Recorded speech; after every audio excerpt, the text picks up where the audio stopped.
start. Sir, as is well known, in 1982, when we passed Delimitation Commission Act, the constituencies were formed on the basis of the census figures arrived at the last census in 1981. The census authorities at this time worked in a manner which was slightly different from the way in which the work was carried out in 1971. At the time of the census of 1971, as we are aware, all castes and subcastes were mentioned in the census figures, but at the time of the census of 1981, naturally, in view of the change in our policy, what they did was that they did not enumerate all the castes but only enumerated such castes as were ordered to be enumerated generally, as had to be taken some special representation order. The orders issued by the President under Article 341. As we are aware, Article 341 provides that in the present circumstances, the President shall determine the scheduled castes and the scheduled tribes to whom for a period of 10 years special representation has been given, and under Article 342,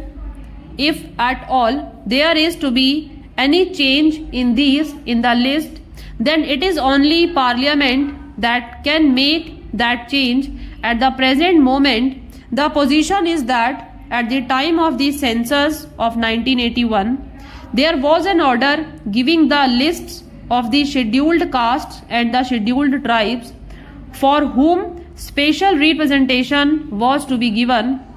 Therefore, at the time of the census of 1981, they tried to collect information only about those cases which were mentioned in that order for the purpose that they may be given the special representation on that basis.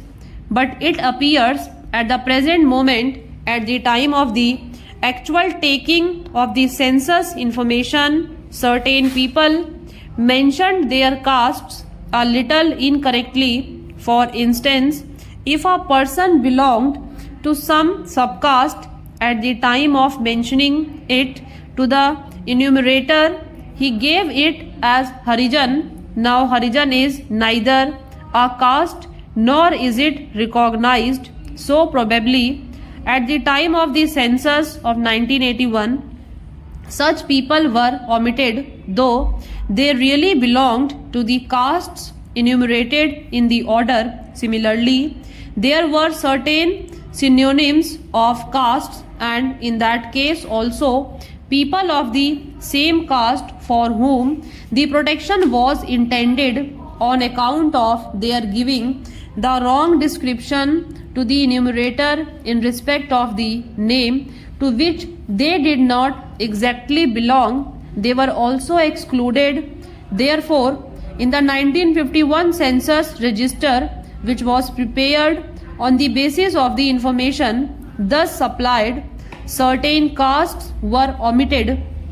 After the passing of the bill, as we are aware, under Article 81 of the Constitution, the membership has to bear a certain proportion to the figures of population of the last census. It was, however, found as, for instance, in the case of Andhra Pradesh, though there is a general increase in the population as a whole, there was a decrease in the population of the scheduled castes and the scheduled tribes.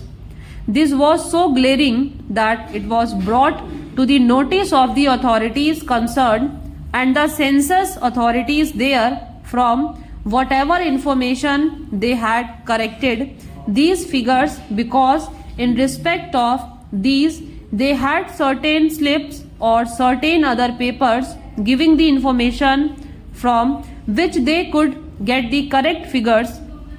that could be corrected because the final delimitation orders were not passed at that time. So, in respect of Andhra Pradesh and Gujarat, where the final order was not passed, the census authorities corrected these figures and the Delimitation Commission took that into account,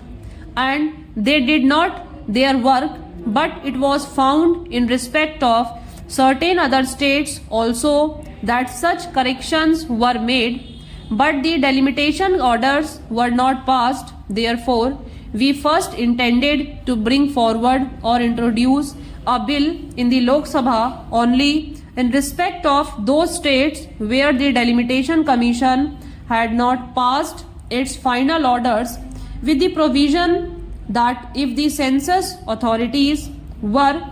to make a change in respect of the figures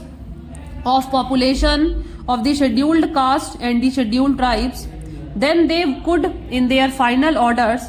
take these figures into consideration and delimit the constituencies on that basis. However,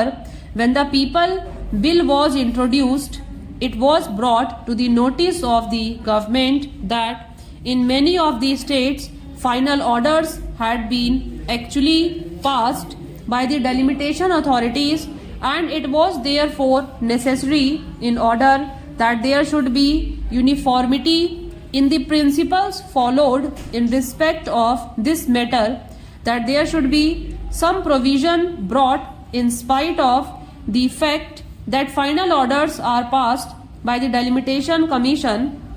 that could be reopened, but only for this limited purpose, wherever the census authorities had to correct these figures and place it on a proper basis. The delimitation authority should in that case reopen that matter and determine the matter on the basis provided by the census authorities. Therefore, the scope of the bill to that extent was widened.